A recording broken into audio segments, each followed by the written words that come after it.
Episode 16, 2003. In this episode, we're going to go into a game that changed me, and not because of what the theme of the game is or the actual gameplay, but by how it touched another portion of my life. Now, before you complain about the quality or start suspecting that there's something wrong with the video or your YouTube player, it's not. This is footage captured back in 2008 from a Pentium dual core machine, so it's a bit choppy. Star Wars Galaxy surprised me. Although I didn't play it in 2003 when it released, in fact, I didn't start playing it until 2008.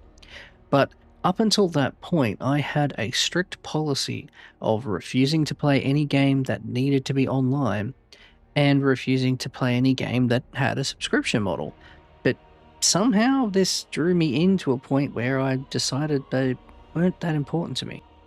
Star Wars Galaxies kind of has a story, at least in the NGE version.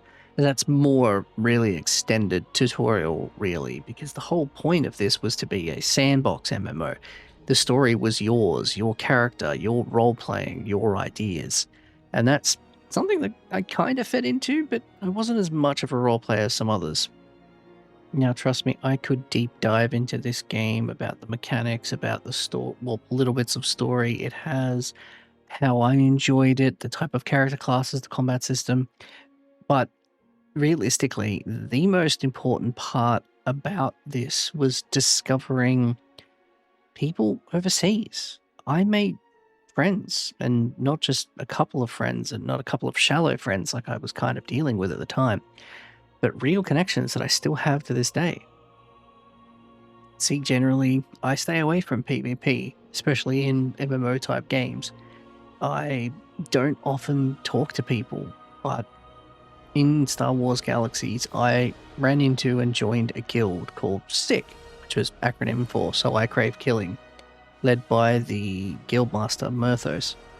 And I made friends, some of them who I haven't spoken to in a long time, and some who I still speak to this very day, including the Guildmaster Merthos. The I.C.K was a big part of me growing socially and being able to find joy in a group of people, because through all my school life I was bullied, I was isolated, and I didn't enjoy the company of lots of other people until I met I.C.K. And then I found that groups of people can be alright if you share a common interest and can get along. Yep, a lot of them from America, so the time zone was kind of a bit of an issue, but we worked it out.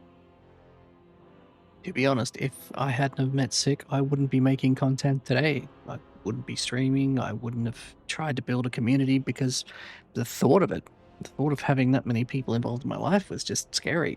But now, it's cool. All right, before I gush on too much about how impactful this was, let's get to the scoring. So, fun factor, I'm going to give this a 7. Not because the game wasn't amazing, but because there was some grindy bits, there was some difficulty, and there was a lot of frustration. The game was buggy, and not to mention one of the items in the game was so incredibly rare that it took me 2 years to get. Graphics. Now, graphics, I think I'm going to give a 6. It was not a particularly pretty game, but it was an MMO built in 2003, older than World of Warcraft. A lot of players in the early days had to play on dial-up, so intense graphics was not conducive of fun gameplay. Replayability. Now, this is going to be the first and only game on this list that I'm going to give a hybrid score. I'm going to give 0 and a 7.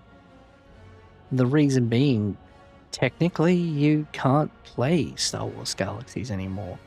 There are private servers that are emulating the original game, but the original game servers, all of the progress that was made there, all the housing, everything, it's gone.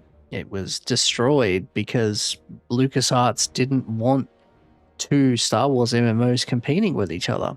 Even though, realistically, thinking about it, they could have financially had both and made money. Now for the honorable mentions of 2003, starting with Jedi Academy. Now, this game does have Kyle Katarn, but he's not the main focus, so it didn't make the cut. Followed by Knights of the Old Republic. This game almost won. It was very close, but this one didn't quite affect my life in the same way that SWG did. And last off, we have Primal. Although I didn't play this game was very important to my sister, and my sister really liked it, and I liked watching her play it.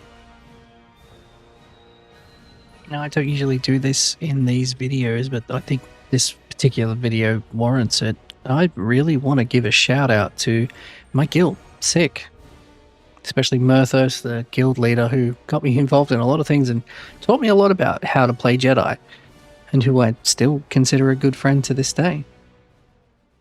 Okay, well, thank you for watching this video, and thank you for coming along with me on this journey, and I hope to catch you in the next video. Until then, bye-bye!